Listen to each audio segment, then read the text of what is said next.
Welcome back. It is Saturday the 1st of June 2019.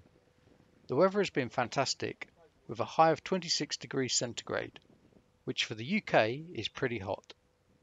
As we start to prepare the boat for mooring off, it's almost 3 p.m. and there's a slight breeze, which is nice.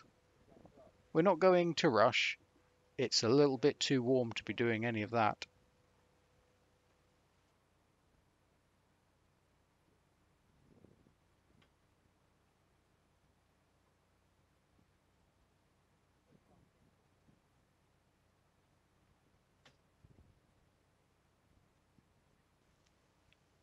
We're heading through the remaining 5 locks of Stoke Bruerne Flight in this vlog. We'll speed up the journey in some places, but I've also included segments in real time. So sit back, relax and enjoy a hot and sunny afternoon cruise with us.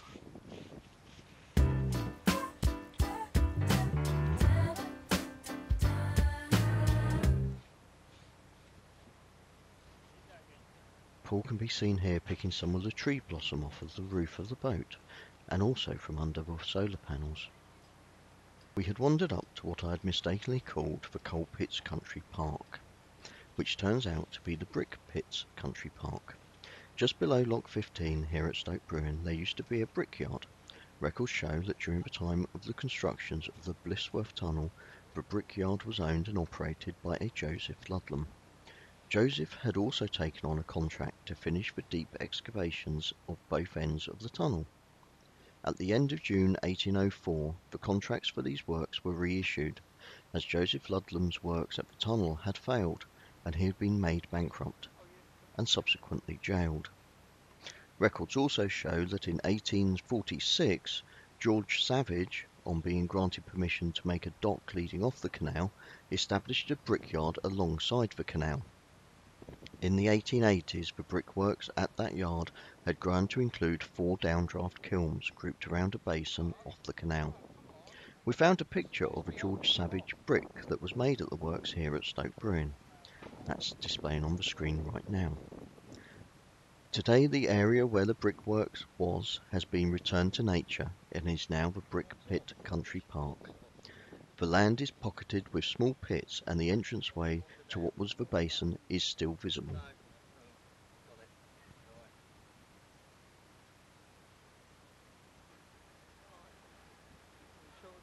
Sunscreen slapped on and water bottles full of squash are being prepared. I'm at the tiller and Mark is on lock duty. I wave goodbye to the amazing mermaid fender on the front of that Dutch barge style boat as we set off towards the first of our 5 locks today.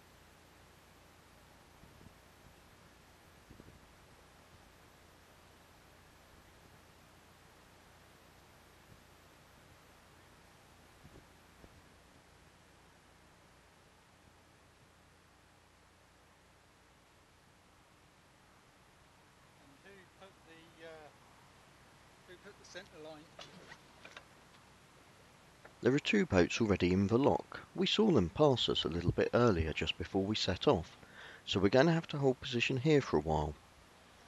I've got the centre line to hold the boat in position, although at times it feels like I'm the one being controlled by the boat.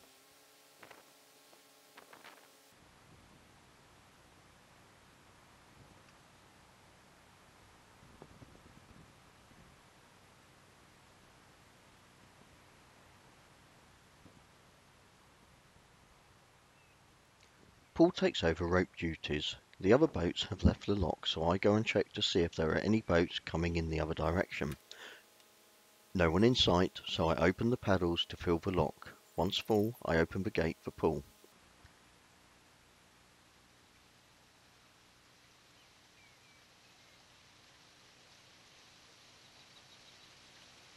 It doesn't take too long for the first lock to empty, and under the watchful eye of a gongoozler, the gates are open so that Paul can steer the boat out of the lock.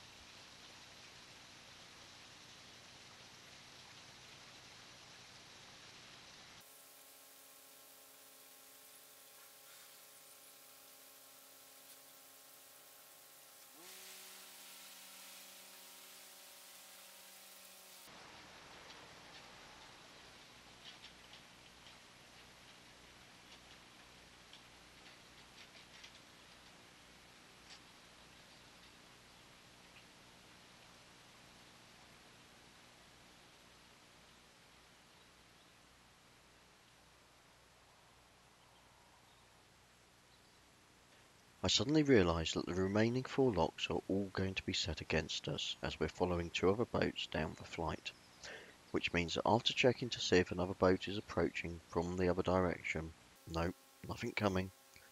I check to see that if there's a boat behind us, nope, nothing there. So I continue to fill the lock so that we can continue our journey down the flight. Once full, the gates are opened, allowing Paul to manoeuvre the boat in.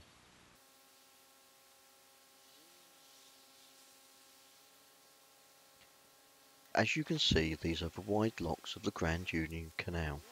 In the 26-degree heat, the gates seem to be getting heavier, and it's taking me a few minutes to traverse from one side of the lock to the next to close the gates behind the boat.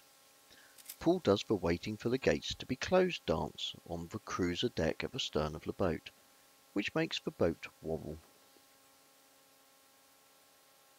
A fellow boater appears at the forward lock gates. There is a boat coming up the locks. Phew. That should mean that the remaining locks will now be in our favour. Did I mention how warm it was today?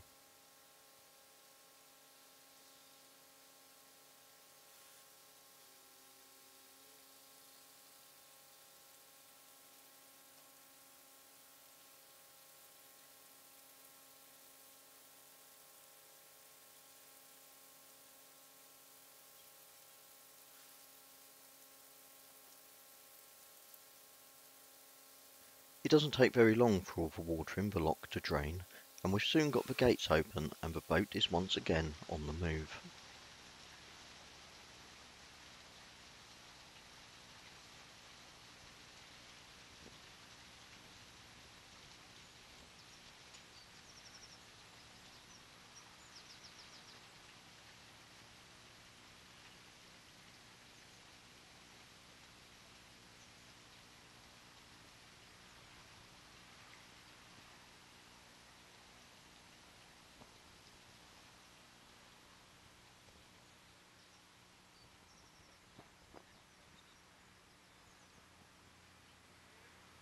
In an attempt to save having to walk all the way around to open the other gate, I try the stand on one gate and push the other open with your leg without falling in or doing the splits move. It doesn't really work very well.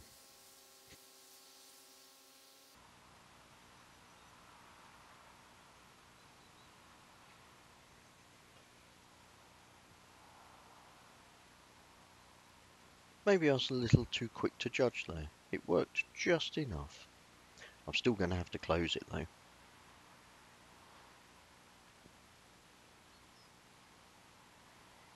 Just needed to sneak in past it to produce a little bit of a wave so you can start to close that one up if you like.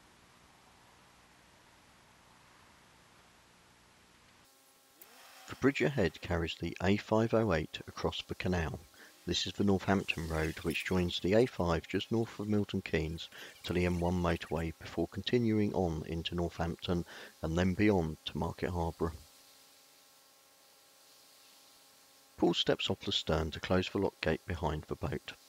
Once that is closed, I open the paddle on the 4 gates to allow the water to drain.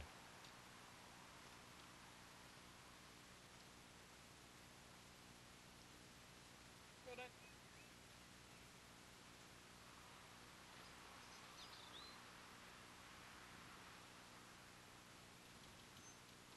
Right. Hold up. Hold up. The rear lock gate does that annoying thing, you know, It's where it swinging starts to open. swing open again. The paddles are open just enough of the 4 gates to allow the weight of water behind the rear gate to push it closed again. We continue to drain the lock.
Under the A508 bridge is like an art gallery.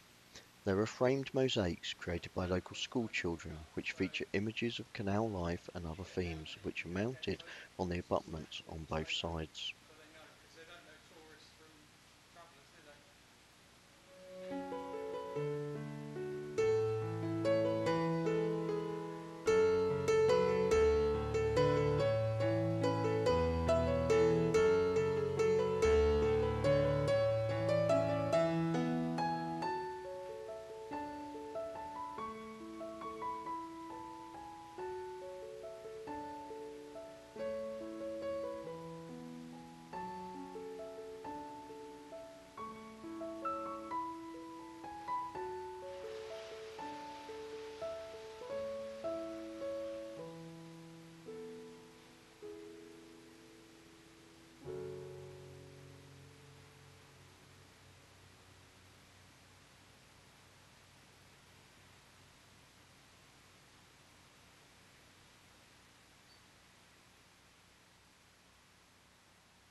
We have the car parked quite close to this lock.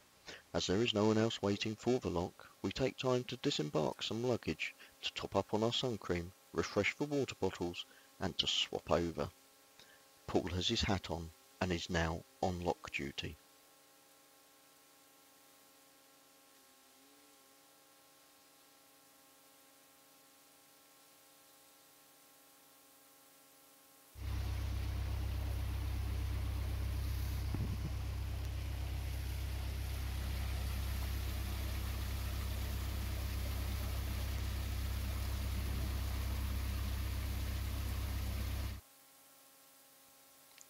You can tell Mark's back at the tiller. I am on my way round to open the other gate. At least he's lined up nicely to get through there. Place your bets now. Will he hit the gate, the wall, or steer straight through without hitting a thing?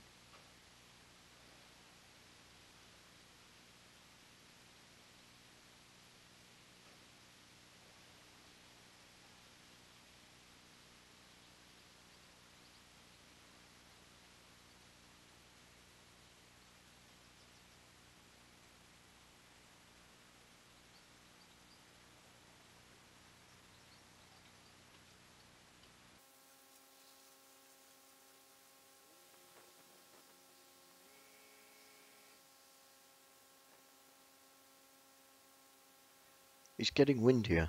Just look at the branches on those trees blowing around. That doesn't make steering the narrowboat any easier. One last lock. There's already a gate open for me, so I should be able to go straight into this one.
The Canal and River Trust sign on the right hand side of the screen announces that this is the bottom lock of the Stoke Bruerne Flight.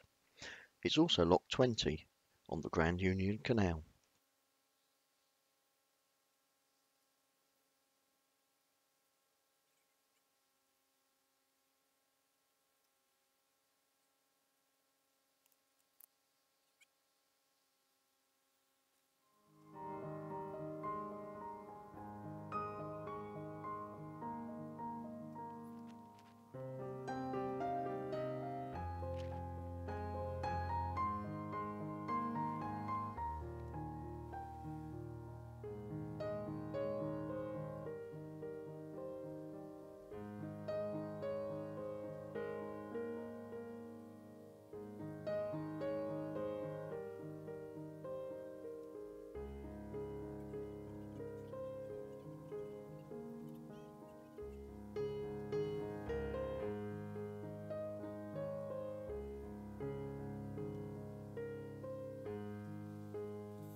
Just outside the bottom lock there are some boater services.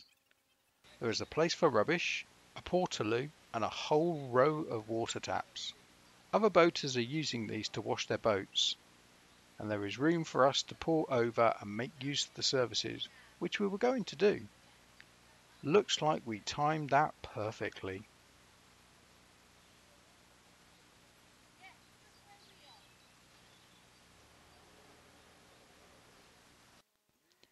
Thank you for watching our cruise through Stoke Bruerne locks. If you've enjoyed watching, then please let us know.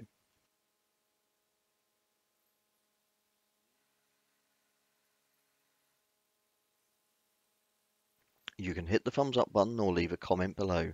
If you want to join us on the next part of our adventure, don't forget to click on the subscribe button and to hit the bell. This will notify you when we next post a vlog.